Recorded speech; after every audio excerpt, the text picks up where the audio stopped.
அப்படியே அசந்துட்டு, எனக்கும் அவ்வளவு வயசாகல, பெட்டி அடுத்தவங்க கொடுக்குற அளவுக்கு எனக்கு வயசாகல தெரியுமா அப்படின்ட்டு அவர் பாட்டுக்கு அதை அப்படியே எடுத்துக்கிட்டு ஸ்ட்ரெயிட்டா அப்படியே நடந்து அந்த ரயில்வே பிளாட்ஃபார்ம்ல நடந்த காட்சி மனசுல அப்படியே நிக்குது.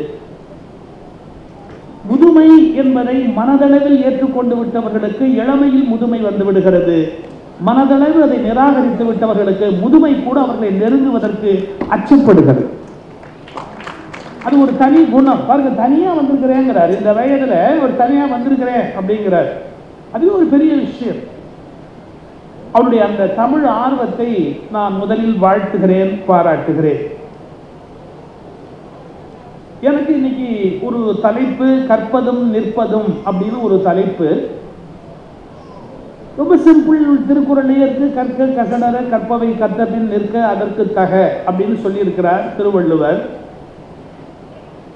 படிப்பது மட்டும் போராது, படித்த வழியிலே மனிதன் நிற்க வேண்டும். என்ன படித்திருக்கிறானோ எல்லாம் படித்த வழியிலே நிற்க முடியாது, அதுல தேர்வு செய்து கொள்ள வேண்டும். இதெல்லாம் எனக்கு உகப்பானது, எனக்கு சரியானது, இது எனக்கு சரியில்லாதது, என்னால் ஏற்றுக்கொள்ள முடியாதது. திருக்குறள்ல மட்டும் ஒரு பெரிய அழகு என்னன்னா, திருவள்ளுவர்கிட்ட போய் ஒன்னு நான் ஏற்றுக்க முடியாதுன்னு சொன்னாலும் சந்தோஷமா கேட்டுக்கிற பொறுமை அவருக்கு உண்டு. ஏன்னா எப்பொருள் யார் யாரவாய் கேட்பினும் அப்பொருள் மெய்ப்பொருள் காண்பது அறிவுங்கிறார். என்னை எதிர்த்து பேசினா கூட எனக்கு சந்தோஷம்னு சொல்றார். இன்னைக்கு அப்படி சொல்றவங்களே உலகத்துல கிடையாது. நீ மட்டும் என்னை எதிர்த்த ஒழிச்சுட்டு மறுவேல போற அந்த உணர்வு இல்லை. நான் இன்னைக்கு சொல்றேன், அந்த உணர்வு உள்ளவர்கள் மனிதர்களே இல்லை. என் கருத்திலிருந்து மாறுபட உனக்கு உரிமை உண்டு என்பதை ஒப்புக்கொள்ள மறுக்கிறவர்கள் மனிதர்களாக இருப்பதற்கு தகுதியற்றவர்கள். என்னிலிருந்து நீ மாறுபடுவதற்கு உனக்கு முழு உரிமை உண்டு. அது மகனா இருக்கலாம், மருமகளா இருக்கலாம், மகளா இருக்கலாம், கணவனா இருக்கலாம், மனைவியா இருக்கலாம், தாத்தாவா இருக்கலாம், பாட்டியா இருக்கலாம், யார வேணாலும் இருக்கலாம். மாறுகிறேன் என்று சொல்வதற்கான ஒரு உரிமை தரப்பட வேண்டும். மத நூல்கள் அதை தருவதில்லை. மத நூல்கள் தங்களை கேள்வி கேட்பதை சகிப்பதில்லை. விசாரிப்பதை, கேள்வி கேட்பதை, சிந்திப்பதை, ஆலோசிப்பதை, அதை எதிர்த்து ஒரு கருத்தை பதிவு செய்வதை மத நூல்கள் ஏற்றுக்கொள்வதே இல்லை. ஆனால் திருக்குறள் அப்படி அல்ல. என்னிலிருந்து மாறுபட்ட ஒரு கருத்தை நீங்கள் சொல்வதென்றாலும் நான் ஏற்றுக்கொள்ள தயாராக இருக்கிறேன் என்பதுதான் வள்ளுவர் கண்டறிந்த ஒரு வாழ்க்கை முறை. அதனால எது சரியில்லையோ அதை தூக்கி அந்தந்த தள்ளி வச்சிடலாம். ஆனா எது சரியோ அதை நான் பின்பற்ற தொடங்கலாம். இந்த உலகத்துல 1000 நல்லவை இருக்கலாம், 1000 நல்லவையும் நானே பின்பற்ற முடியாது. என்கிட்ட ஒருத்தர் கேட்டாரு, சார் இதுவும் சரியா இருக்கு. சில பேர் நாய் வாய் நிச்சயமான ஒரு பழமொழி சொல்லுவான், எல்லாத்திலையும் போய் தானே அதை செய்யணும், இதை செய்யணும், இதை செய்யணும், எல்லாம் நல்ல. ஒரே வார்த்தை, தம்பி, எல்லா நல்லதையும் நீ செய்ய முடியாது, ஆனா நீ செய்யற எல்லாமே நல்லதா செய்ய முடியும். இந்த வித்தியாசத்தை வாழ்க்கையில புரிஞ்சுக்கணும். எல்லா நல்லதையும் நானே பண்ண முடியாது, ஆனா நான் செய்யற எல்லா காரியமும் நல்ல காரியமா பண்ண முடியும். அதை தெரிஞ்சுட்டு முதல்ல வாழ்க்கையை ஆரம்பின்னு ஒரு 5-6 நல்லது எவ்வளவுதான் நம்மளால பண்ண முடியும். அதுக்கு மேல நம்மளால ஒரு பெரிய நல்லதுகள் எல்லாம் உலகத்தை செஞ்சுட்டு போக முடியாது.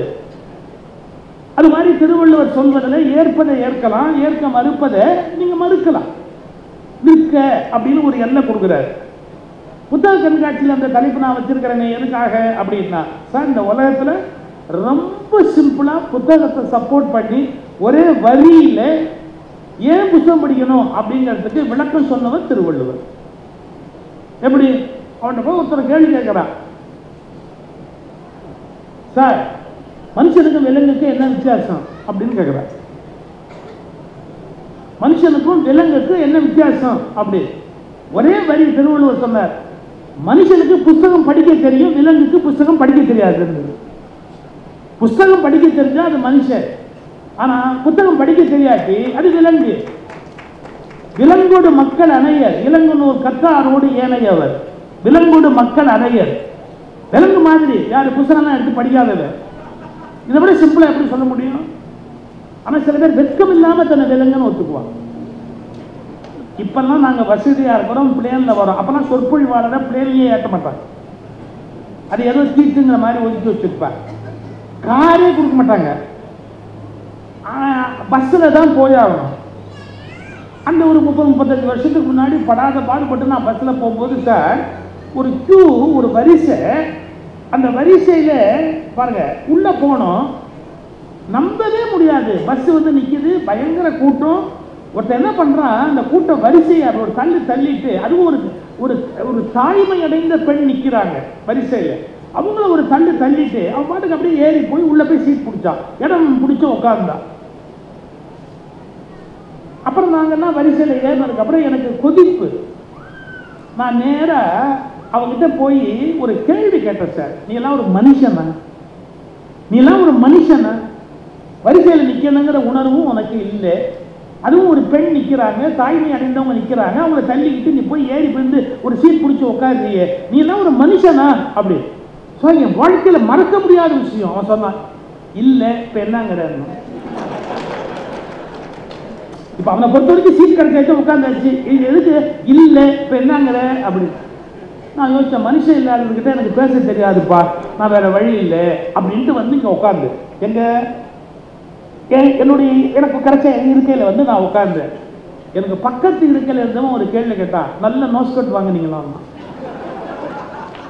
அது பாருங்க, நான் போய் ஒரு கேள்வி கேட்டு அவமானப்பட்டு வந்ததுல அவனுக்கு அவ்வளவு சந்தோஷம். இந்த சமூகத்திலும் நல்லது சொல்லிக் கொண்டு இன்னும் நாங்கள் உயிரோடு இருக்கிறோமே, அதுவே எத்தனை பெரிய விஷயம் என்பதை நீங்கள் யோசித்து பார்க்கிறோம்.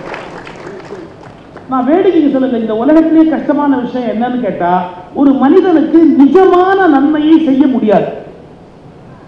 நிஜமான நன்மை நீங்க செய்யணும்னு நினைச்சா, உண்மையான நன்மையை செய்யணும்னு நினைச்சா உங்களை அவர்கள் அனுமதிக்க மாட்டார்கள்.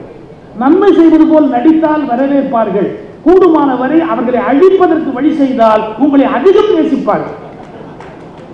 இந்த முரண் ஏன் எப்படி என்னன்னு தெரியல. யாராவது நல்லது செய்யணும்னு நினைச்சாலே அவர்கள் அதை நல்லதை செய்து முடிப்பது என்பது கஷ்டம். ஆனா திருவள்ளுவர் உலகத்துக்கு நல்லது சொல்ல, நல்லா படிப்பா, படிச்சதுக்கு அப்புறம் அது வழியில நில்லுப்பா, கற்க கற்ற வழியில் நிற்க, அதான் கற்பதும் நிற்பதும். புத்தக கண்காட்சி எதுக்கு வச்சிருக்கிறாங்க? அலங்காரத்துக்கா? இலங்கு நூல் கல்லாதாரோடு ஏனையவர், அதாவது இலங்கு நூல் கற்றவரோடு ஏனையவர். அதாவது படிக்கணும், ஒரு நூலை படிச்சா போராது, அதை வந்து உள்ள மனதுக்குள்ள வாங்கணும். எங்களுடைய அடிகளார் அவர்கள் ரொம்ப அழகா சொல்வாரு, பழைய அடிகளார் அவர்கள், என்னன்னா சாப்பிடுறது பெருசு இல்லப்பா, சாப்பிடுறதுல ஒரு பெரிய சாதனை இல்லை, சாப்பிடுறது செரிக்கணும் இல்லை. சில பேருக்கு செரிக்கவே செரிக்காது, சில பேருக்கு ஒரு ஆச்சரியமான கிரைண்டர் சார் அது. ஏன்னா எது போட்டாலும் வித்தின் 10 minutes அரைச்சு தள்ளிட்டு அடுத்தது அப்படின்னு கேட்கும். அது ஏதோ கோயம்புத்தூர் கிரைண்டர் இல்லை, அது ஏதோ ஒரு இன்டர்நேஷனல் கிரைண்டர் யாரோ ஒருத்த பண்ணி அதை உள் செட் பண்ணி இருக்கிறா, அது தனி. சில பேருக்கு அது ஒரு பெரிய யோகம். ஆனா நீ சாப்பிடுறது முக்கியமே இல்லை, அந்த சாப்பிட்ட உணவு உள்ள போய் அது உன் உடம்புல எலும்பா நரம்பா ரத்தமா அது தனித்தனியா பிரிஞ்சுக்குது, என்னென்னவா போய் சேரணுமோ அத்தனையுமா மாறணும். இது வந்து ஒரு ஒண்டர்ஃபுல் மெஷின். அதை ஒரு புத்தகத்தில் படிச்சிருந்த, ரஷ்யாவில் ஒரு ஆராய்ச்சி பண்ணியிருக்கான். 45 கிலோமீட்டர் ஏரியால ஒரு இண்டஸ்ட்ரி நிறுவி அதாவது இப்படி பிரிக்கணும்னா கூட இவ்வளவு கிளியரா பிரிக்க முடியாதுன்றார். எது எலும்புக்கு தனி, நரம்புக்கு தனி, ரத்தத்துக்கு தனி, அதுக்கு என்னென்ன வேணுமோ அதாவது அங்கங்க சப்ளை பண்ணிட்டு அப்படியே எடுத்துக்கிட்டே போய் வேண்டாதெல்லாம் எடுத்து வெளியே தள்ளி, இது மாதிரி ஒரு ஒரு ஒரு கருவியை உருவாக்குவது என்பதே கஷ்டம். அதனால சாப்பிடுவது ஒரு பெரிய சாதனை இல்லை, ஆனா சாப்பிட்டது ஜீரணமாகணும். அது மாதிரி சில பேர் 100 புத்தகம் படிச்சுட்டோம், பட்டு முட்டாளா இருப்பான், மட்டையனா இருப்பான், ஏன்னா ஒண்ணுமே விளங்காம அவனோட பேசவும் முடியாது, அவனோட எதையும் ஒண்ணு புரிய வைக்கவும் முடியாது, தாறுமாற பேசும். அவனுக்கு திருவள்ளுவர் ஒரு வார்த்தை சொன்னாரு, எப்பா இப்ப படிச்சும் பிரயோஜனம். அவனுக்கு சொன்னது கூட பெருசு இல்லைங்க, எங்களை மாதிரி மேடையில பேசுறோம் பாருங்க, எங்களை செருப்பால் அடிக்கிற மாதிரி ஒண்ணு சொன்ன ஒரு வார்த்தை. டேய் ரொம்ப படிச்ச, பெருசா பேசின, ஒன்னையுமே வாழ்க்கையில் நீ நடைமுறைப்படுத்தல அப்படின்னு சொன்னா உன்ன மாதிரி ஒரு படு முட்டாள் இந்த உலகத்தில் இருக்க முடியாது. ஓதி உணர்ந்து பிறர்க்கு உரைத்தும் தான் அடங்கா பேதையில் பேதையார் இல், முட்டாளில் பெரிய முட்டாள் இந்த உலகத்தில் இல்லை. பாருங்க, சில பேர் நிறைய படிச்சிருப்பான், ஆனா எதுபடியும் நடக்க மாட்டான், வாழ்க்கையில எதையுமே பின்பற்ற மாட்டான், எதையுமே யோசிக்கவும் மாட்டான். எனக்கு இதுதான் புரியல, ஏன் நம்முடைய மக்கள் புதிதாக தெரிந்து கொண்ட ஒன்றை நடைமுறைப்படுத்துவதற்கு ஏன் அச்சப்படுகிறார்கள்? பயப்படுறார். ஓஷோ ஒரு வார்த்தை சொல்றார், life is full of fear. பிறந்த அன்னையிலிருந்து மனிதன், பிறந்த அன்னையிலிருந்து இல்ல, வயிற்றுல இருக்கும் போதே ஃபியர். குழந்தைக்கு மனிதர்கள் அளவுக்கு மீறி அச்சப்படுகிறார்கள். அதன் காரணமா எதனாவது ஒரு மாற்றம் இதான் உண்மை அப்படின்னு சொன்னா ஏற்றுக்கொள்வதற்கே தயாரா இல்லை. இருக்கலாம் சார், அதெல்லாம் இருக்கலாம் சார், ஆனா நாம ஒன்றும் பண்ண முடியாது சார், அது அப்படியே ஏதோ இவ்வளவு வருஷம் இருந்தோம், அப்படியே நாம அப்படியே போய் சேர்ந்துடலாம். ஏன் மாத்தினா என்ன, கொஞ்சம் மாறி சிந்திச்சா என்ன, இது தவறுங்கிறத புரிஞ்சு கொண்ட வாழ்க்கையை மாற்றிக்கொண்டா என்ன, குறைஞ்சா போகுது சார். இந்த 2022 ஜூலை 19 ஒரு ஹைகோர்ட் ஜட்ஜ்மெண்ட் இருக்கு. 2022 ஜூலை 19 ஒரு ஹைகோர்ட் ஜட்ஜ்மெண்ட். சேலத்துல ஒரு கோயில் இருக்கு, அதுக்கு பேரே பாருங்க, தலைவெட்டி முனியப்பன் கோயில்னு பேரு. தலைவெட்டி முனியப்பன் கோயில் அப்படின்னு அந்த கோயிலுக்கு பேர் இருக்குது. ஒரு 10-12 வருஷமா கேஸ் நடந்து HRNC டிபார்ட்மெண்ட்டுக்கும் அந்த வேற ஒரு குழுவுக்கும் பெரிய கேஸ் நடந்து கடைசியா ஹைகோர்ட்ல ஜட்ஜ்மெண்ட் 2 ஜட்ஜஸ் பெஞ்ச் உட்கார்ந்து அவங்க நேரா இன்ஸ்பெக்ஷனுக்கே போய் அந்த கோயிலே எல்லாத்தையும் பார்த்துட்டு ஜட்ஜ்மெண்ட் போட்டாங்க. என்ன தெரியுங்களா, அது தலைவெட்டியும் இல்லை, அது முனியப்பனும் இல்லை, புத்தர். புத்தர் இந்த உலகத்துல தலைக்குள்ள ஏதாவது வேணும்னு ஆசைப்பட்ட ஒத்த மனுஷன் புத்தர். அவரை தலைவெட்டி முனியப்பனா நம்மால் ஆக்கிட்டாங்க. அப்புறம் அங்க என்னென்ன வெட்ட முடியுமோ எல்லாம் வெட்டுறார். யாரு, புத்தருக்கு.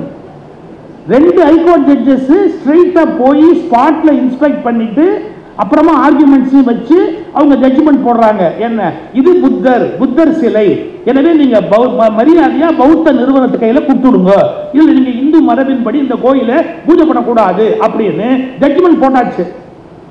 பேசாம கொடுத்துட வேண்டியதானே. நம்மளால அதுக்கும் தலைப்பா கட்டி அதுக்கு மேல என்ன பண்ண முடியுமோ அத்தனையும் பண்ணி முடியாது பட. நீ என்ன பெரிய ஹைகோர்ட்ல உட்காந்து சொன்னாப்புல கேட்கணுமா, நாங்க சுப்ரீம் கோர்ட் சொன்னாலே கேட்க மாட்டோம், அப்புறம் ஹைகோர்ட் சொன்னா எப்படி கேட்போம் அப்படின்னு கடைசியா அவங்க கெஞ்சி, அந்த பௌத்த அமைப்பு கெஞ்சி, பௌர்ணமி பௌர்ணமியாவது எங்களுக்கு ஒழுங்குடா. ஏன்னா புத்தருக்கு எல்லாமே பௌர்ணமி, வாழ்க்கையில எல்லாமே பௌர்ணமியில் தான் நடந்தது அவருக்கு வரிசையா. அதனால பௌர்ணமி ரொம்ப விசேஷமான ஒரு இதா கருதுவார்கள் பௌத்த மரபினர்கள். அவங்க கேட்கிறாங்க, பௌர்ணமிக்கு பௌர்ணமி எங்களுக்கு விடுன்னு. கடைசியா கோர்ட்ல இருந்து ஆர்டர் போட்டாங்க, பௌர்ணமிக்கு முதல் நாள் இரவு அவங்க கிட்ட ஒப்படைச்சோன்னும் அவங்க அந்த பூஜையை பண்ணுவாங்க. அப்புறமா அதை முடிஞ்சு இரவுக்கு மேலதான் அந்த கோயிலை உங்ககிட்ட ஒப்படைப்பாங்க. அது வரைக்கும் நீங்க யாரும் அவங்கள ஒன்றும் தொந்தரவு பண்ணக்கூடாதுன்னு. நம்மளால என்ன பண்ணிட்டா, முதல் நாள் கோயிலுக்கு போனவங்க கோயிலை விட்டு வெளியே போல, ராத்திரி முழுக்க அவங்க உட்காந்துக்கிட்டாங்க. அவங்க உள்ள வர முடியாது இல்ல, ராத்திரி உள்ள வரக்கூடாது, ராத்திரி 12 மணிக்கு அப்படின்னு உள்ள உட்கார்ந்துக்கிட்டு அவங்களே ஏற்கனவே பௌத்தர்கள், அடிக்கடியில் இறங்க முடியாது, அவங்க உள்ளேயே விடல. கடைசி வரைக்கும் அவங்கள முடியவே இல்லை. இன்னைய வரைக்கும் ஹைகோர்ட்டோடைய ஆர்டரை எக்ஸிக்யூட் பண்ணவே முடியல அந்த இடத்துக்குள்ள. எத்தனை வருஷம் ஆச்சு? 2022 ஜட்ஜ்மெண்ட். நான் ஒன்று சொல்லட்டுமா, என் மதத்துக்கு ஒரு அநியாயம் இழைக்கப்பட்டால் அதை என்னுடையதாக ஆக்குவேன் என்று சொல்லுவதை போல, நான் இன்னொரு மதத்துக்கு அநியாயம் இழைத்திருந்தால் அதை சரி செய்வேன் என்று சொன்னால் மட்டும்தான் சரியான நாகரிகம் வளர்ந்திருக்கிறது என்று பொருள். எனக்குன்னா ஒரு நியாயம், அவனுக்குன்னா ஒரு நியாயம், என் மதத்துக்கு ஒண்ணுன்னா நான் கத்துவேன். அதுவே நான் தப்பு பண்ணியிருந்தா அதை கண்டுக்காம அப்படியே போவேன்னா தப்பு இல்லையா? அதை யாரும் கேள்வி கேட்க மாட்டாங்களா, யோசிக்க மாட்டாங்களா? இந்த எண்ணம் வரும், என் மதம்னா எல்லாமே கரெக்ட், ஆனா அடுத்த மதத்துக்கு நான் அநியாயம் பண்ணிருந்தேன் அப்படின்னு சொன்னா எனக்கு திருத்திக்கவே மாட்டேன் அப்படின்னா அது எந்த வகையோட நியாயமா என்ன முடியும்? நான் இன்னொரு மதங்களை குறை சொல்றதுக்காக விமர்சனம் பண்றதுக்காக சொல்லல. ஸ்ரீரங்கம் கோயில் திருப்பணியை திருமங்கை ஆழ்வார் பண்ணாரு, கரெக்ட். நாகப்பட்டினத்தில் இருக்கிற புத்தர் தங்க சிலைய அவர் திருடிட்டு தானே பண்ணாரு. நாகப்பட்டினத்தில் இருந்த புத்த விகாரத்தில் இருக்கிற புத்தருடைய தங்க விக்கிரகத்தை திருடிட்டு திருடலாமா? அது நீங்க எந்த கடவுள் பேரால சொன்னாலும் திருட்டு நியாயமாயிடுமா? நம்ம அதெல்லாம் யோசிக்கிறது இல்லை மனசாட்சி. இதுதான் எனக்கு வருத்தம். நிறைய படிக்கிறாங்க, ஆனா தன்னை திருத்திக்க மாட்டேங்கிறாங்க, அடமெண்டா நிக்கிறாங்க, கனெக்டிக்கா நிக்கிறாங்க, நான் சொன்னதே சரி அப்படின்னு பேசுறாங்க. இப்போ நான் ஒரு மதத்து மேல மட்டுமே ஒரு விமர்சனம் வைக்கிறேன்னு பொருள் அல்ல. இஸ்லாத்திலும் எனக்கு உடன்பாடு இல்லாத எவ்வளவோ கருத்து உண்டு, கிறிஸ்துவத்திலும் எனக்கு உடன்பாடு இல்லாத எவ்வளவோ கருத்துக்கள் உண்டு. அதில் நான் படிக்கிற போது சிந்திக்கிற போது என்னால் ஏற்றுக்கொள்ள முடியாத கருத்துக்கள் கிறிஸ்துவத்திலும் உண்டு, இஸ்லாத்திலும் உண்டு. ஆனால் நான் ஒன்றில் தெளிவாக இருக்கிறேன், அவற்றை விமர்சிக்கிற உரிமை எனக்கு இல்லை. அது அடுத்த வீட்டு விஷயம். அடுத்த வீட்டு விஷயத்தில் நான் தேவையானால் இனிப்பு வாங்கி கொடுக்க முடியுமே ஒழிய அவர்கள் வீட்டுக்குள் போய் சண்டை போட முடியாது. அதில் அவர்களில் யார் சரியான அறிவாளிகளோ அவர்கள் சண்டையை போட்டுக் கொள்ள வேண்டும். நான் போய் தலையிட முடியாது. ஆனால் என்னுடைய வீட்டில் ஒரு பிரச்சனை வருகிற போது அதில் நான் தலையிடுவது என்பது தவிர்க்க முடியாது. இந்த உணர்வு நமக்கு வரல. நான் மற்றவர் சார் சுதந்திரத்தை பத்தி ஒரு டெபனிஷன் நான் சுதந்திர தின விழாவில் பேசும்போது ஜிடிவியில் சொன்னேன். என்னை யாரும் அடிமையாக்க கூடாது என்பது மட்டும் சுதந்திரம் அல்ல, நானும் யாரையும் அடிமையாக்க மாட்டேன் என்று கற்றுக்கொள்வதுதான் உண்மையான சுதந்திரம்.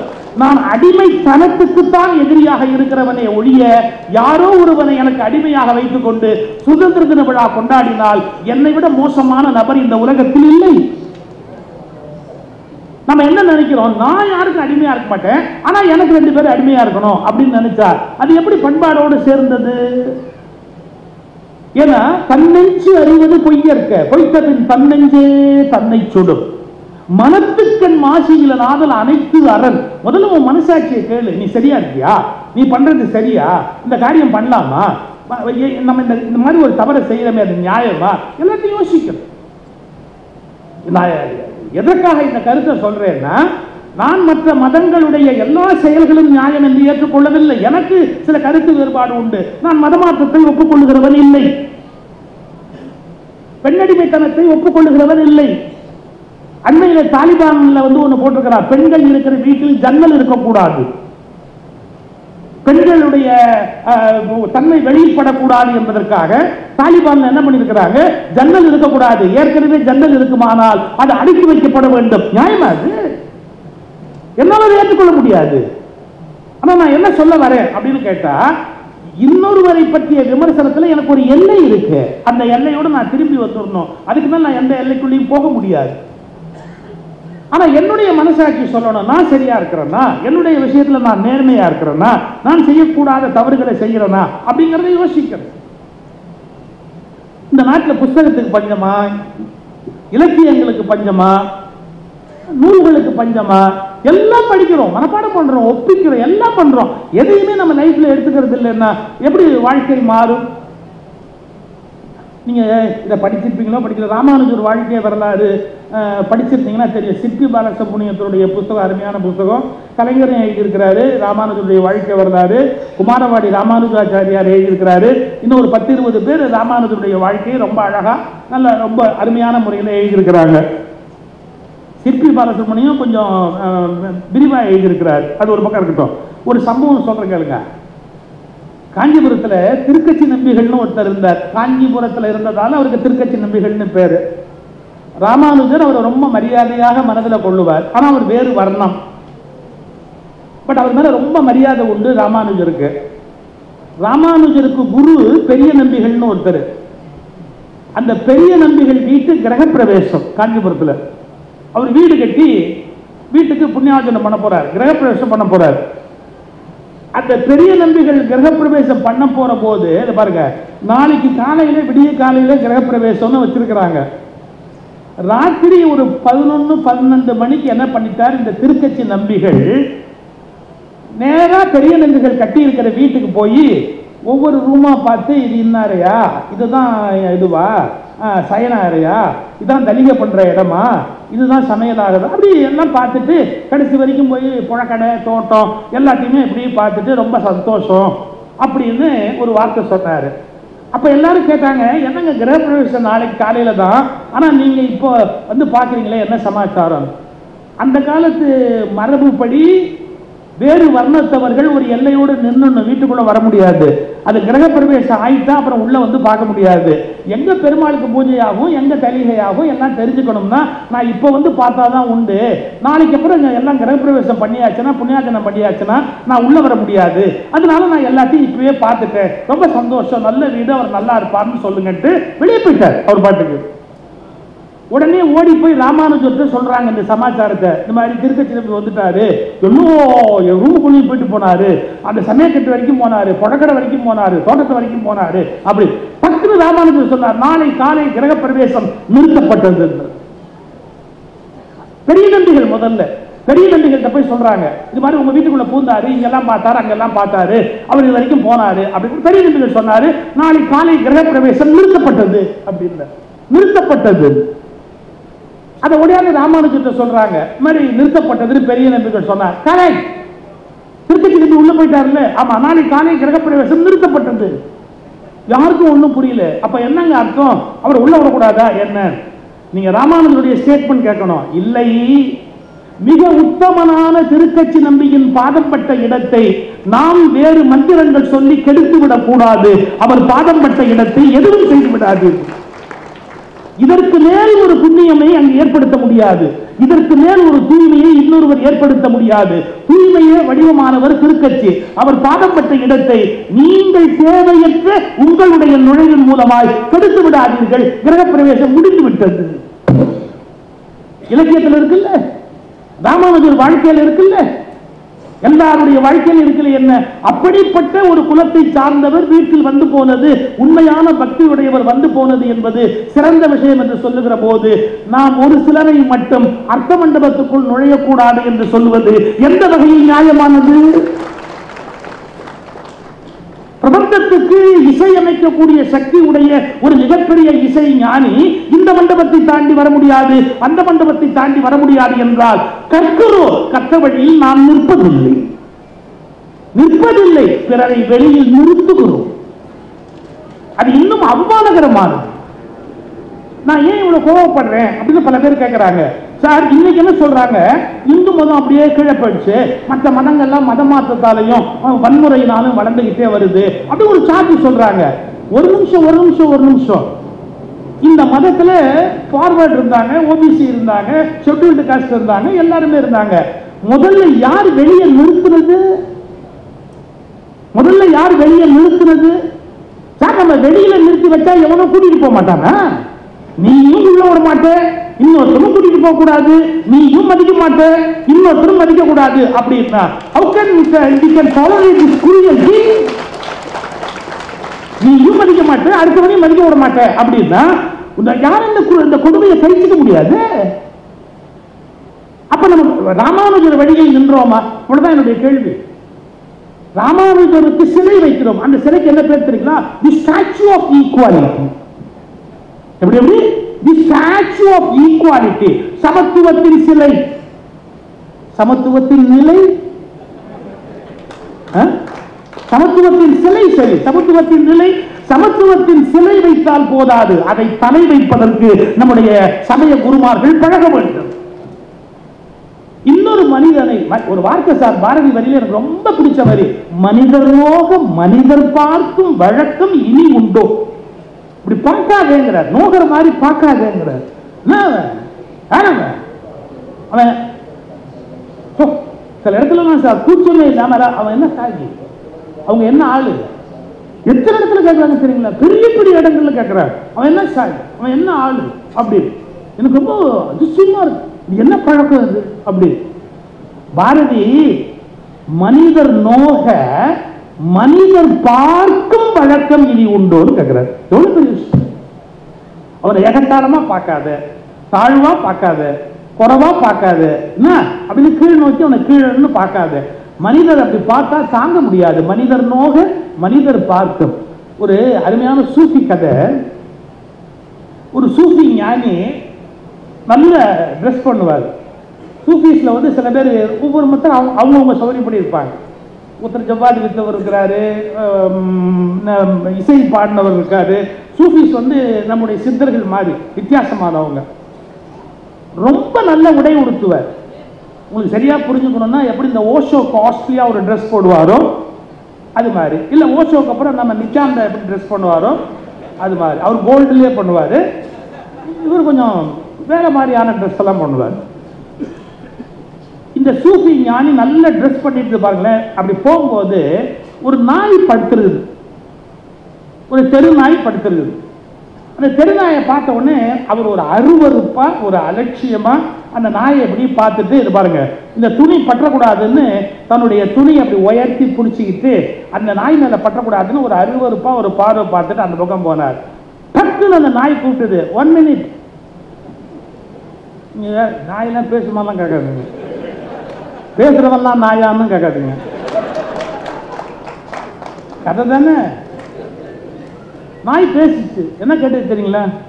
1 minute ஒரு பார்வை பார்த்தி அதுக்கு என்ன அர்த்தம்? அப்படியே ஒரு அருவருப்பா ஒரு பார்வை பார்த்தி அதுக்கு என்ன அர்த்தம்? ஒருவேளை என் மேல உன் துணி பற்றிட்டா உனக்கு அது தீட்டாயிடும், இல்லை அழுக்காயிடும், அசிங்கமாயிடும், என்னமோ ஒன்று ஆயிடும் இல்லையா? அது ஆகக்கூடாதுங்கிறதுக்காக துணியை அப்படி வசதி பிடிச்சல. ஆமா, அதை எடுத்துட்டு போய் ஒரு பக்கெட் தண்ணியில போட்டு முக்கி எடுத்தா எல்லாமே போயிடும் மேடம். ஒரு பக்கெட் தண்ணியில் அதை முக்கி எடுத்தாச்சுன்னா எல்லாமே முடிஞ்சு போச்சு இல்லை, எல்லாமே போயிடும் இல்லை. இப்ப அந்த நாய் சொல்லிச்சு பாருங்க, இத தண்ணியில போய் மூக்குனா எல்லாமே போயிடும். ஆனா இப்ப நீ என்ன அருவருப்பா நீ பாத்தியே, அந்த பார்வை என் மேல விழுந்தது, இதை 7 கடல்ல போய் கழுவுனாலும் போவாதுரா. நீ என்ன எவ்வளவு அலட்சியமா பார்த்த, தெருநாய் தானே என்ன ஒரு பார்வை பார்த்தல, அப்ப அந்த அலட்சியத்தை நான் எப்படா தாங்குவேன்? ஏன்னா நீ எவ்வளவு மனிதர் நோக, மனிதர் பார்க்கும் என் உயிர் நோக நீ பாத்திய ஒரு பார்வை, என்ன இது ஒரு நாய் தானேன்னு பாத்தியே, அதை என்னால் தாங்க முடியல. 7 கடல்ல போய் குளிச்சா கூட நீ பார்த்த பார்வையோட அழுக்கு போகாதே. டக்குனு அந்த ஞானி சரண்டர் ஆயிட்டார். நம்ம சித்தமழையார் புத்தகம் தான் எழுதியிருக்கிறேன், சேது சொக்கலிங்கம் போட்டிருக்கிற சித்தமழையார்னு ஒரு புத்தகம் இருந்துச்சு. அதில் இந்த இன்சிடென்ட் எடுத்து போட்டிருக்காரு. மாணிக்க வாசகருடைய நாயேனை அப்படிங்கிறதுக்கு விளக்கம் எழுதும்போது இதை எழுதியிருக்கிறேன். ஒரு நிமிஷம் பாருங்க, அந்த நாய் இப்படி சொன்ன உடனே இந்த ஞானி ஒரு நிமிஷம் அப்படியே சரண்டர் ஆகி, நான் தப்பு பண்ணிட்டேன், நான் தப்பு, உன்னை நான் அப்படி பார்த்துருக்க கூடாது அப்படின்னு சொல்லிட்டு அடுத்த வார்த்தை சொல்லிச்சு. அப்போ நீ எனக்கு அறிவுரை சொன்னேன்னா நான் இன்னும் கொஞ்சம் திருந்திடுவேன், நீ என்னோட குருவாகிற, எனக்கு குருவா இருந்து வழிகாட்டு. அது சொல்லிச்சு பாருங்க ஒரு வார்த்தை, உன்ன மாதிரி மட்டமான ஆளுக்கெல்லாம் நான் குருவா இருக்கிற ஐடியா இல்லை.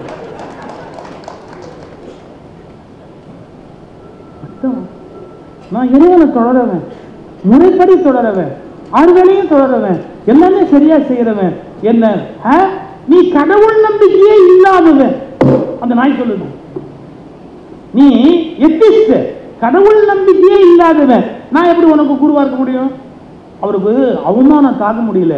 நான் முறையா போய் தொழுகையெல்லாம் பண்றாளு, என்ன போய் நீ கடவுள் நம்பிக்கை இல்லாதவன்னு சொல்றியே. சொன்ன உடனே அந்த நாய் கேட்டுச்சு, இப்ப யாராவது சாப்பாடு போட்டாங்கன்னா நான் சாப்பிடுவேன், அடுத்த வேளை சாப்பாட்டுக்கு வேணும்னு எடுத்து உள்ள வச்சுக்குவேன். ஏன்? எனக்கு தெளிவா தெரியும், அடுத்த வேளை எனக்கு உணவு வேணும்னா கண்டிப்பா கடவுள் கொடுப்பாருன்னு நான் தெளிவா இருக்கேன். அவர் கொடுக்கலன்னா அதுல ஏதோ நியாயம் இருக்கு அப்படின்னு நான் தெளிவா இருக்கேன். நீங்க அப்படி இல்லடா, மூட்டையில வச்சிருப்பீங்க, கிடங்குல வச்சிருப்பீங்க, அங்க வச்சிருப்பீங்க, இங்க வச்சிருப்பீங்க, எங்கெங்கயோ எதையோ வச்சிருப்பீங்க, என்னென்ன அநியாயம் பண்ண முடியுமோ அத்தனையும் பண்ணுவீங்க. உங்களை மாதிரி மோசமான ஒரு கடவுள் நம்பிக்கை இல்லாதவனுக்கு நான் எப்படி குருவா இருப்பேன்? நான் என்ன தட்டி வச்சிருக்கிறேன்னா எங்கேயாவது போய் வாங்கி எடுத்து வச்சுக்கிறதுக்கு? எவன் போடுறாலும் அங்கேயே தின்ட்டு அப்படியே போயிட்டு இருக்கிற அந்த பக்குவம் உனக்கு இல்லையே. அப்ப என்ன அர்த்தம்? அந்த பாரதியோட வரியை ஒரு வினாடி தியானம் பண்ணுங்க. மோட்ச பாஷையில சொல்றேன், அந்த வரியை தியானம் பண்ணுங்க. யார் ஒருவரையும் அவர்கள் மனம் நோகும்படியாக பேசக்கூடாது, பார்க்கக்கூடாது, நடத்தக்கூடாது. மனிதர் நோக மனிதர் பார்க்கும் வழக்கம் இனி உண்டோ? எக்காரணத்தை முன்னிட்டு நாம ஒருவர் நோகும்படியான ஒரு காரியத்தை செய்யக்கூடாது. எல்லாம் இலக்கியம் இருக்கு, எத்தனையோ விஷயம் இருக்கு, ஆனா அது நடைமுறைக்கு வரணுமே. அண்மையில வாலியோட ஒரு இன்டர்வியூ வந்து யூடியூப்ல பார்த்துட்டு இருந்தேன், நம்முடைய கவிஞர் வாலியோடது. அவரை வந்து உடுமலை நாராயண கவி ஒரு தடவை நிறுத்தி கேட்டாராம், என்ன பாட்டு எழுதுற? நான் ஆணையிட்டால் அது நடந்து விட்டால் நீ பாட்டுக்கு எழுதுறிய, ஆணையினால என்ன அர்த்தம்? ஒரு அரசர் ஆணை போட்டார்னாலே நடந்து தானடா ஆகணும். நான் ஆணையிட்டால் அது நடந்து விட்டால்னு போட்டிருக்கிறிய, சரியா எழுது, என்ன எழுதுற நீ அப்படின்னு. உடனே வாலி மெதுவாக கேட்டாராம், அதை விட்டுருங்க, அதை விட்டுருங்க, வேற விஷயம் பேசுவோம். நீங்கள் எப்படி இருக்கீங்க, நல்லா இருக்கீங்களா, எல்லாம் பண்ணுறீங்களா? ஆமாம், உங்கள் பையன் என்ன பண்ணுறாங்க? ஐயே அதை பற்றி கேட்காத, ஏன் உருப்படுறவனா அவன்? நான் சொல்கிறத என்னைக்கு கேட்டிருக்கிறான்? ஒன்றுமே நான் சொல்கிறத கேட்டதே இல்லை, அவன் உருப்படுறாப்புல எனக்கு தெரியவே இல்லை. ஒரு நிமிஷம், நீங்கள் அப்பா தானே? ஆமாம். நீங்கள் தானே பெற்றீங்க? ஆமாம். அவனுக்கு ஆணையிடுற இடத்துல நீங்கள் தானே இருக்கிறீங்க? ஆமாம். நீங்கள் என்னதான் சொன்னாலும் அவன் கேட்கல இல்லை? ஆமாம். நீங்கள் ஆணையிடுறீங்க, அது நடந்து விட்டால்னா வாய்ப்பே இல்லை, ஏன்னா அவன் அதை கேட்கறதே இல்லை. நம்ம ஆணையிட்டா போராதுங்க, அது நடக்கும்தான் வெற்றியா இருக்க முடியும். இந்த நாட்டில் எத்தனையோ சட்டங்கள் வந்து விட்டன, இன்னும் முழுமையான சமத்துவத்தை நம்மால் கொண்டு வர முடியவில்லை. எவ்வளவு ஹைகோர்ட் ஜட்ஜ்மெண்ட்ஸ் இருக்கு தெரியுங்களா?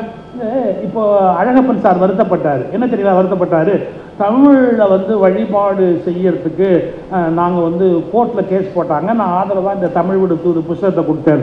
2 ஜட்ஜஸ் போட்ட ஜட்ஜ்மெண்ட் ஆர்டர் காட்டி நான் காட்டட்டுமா?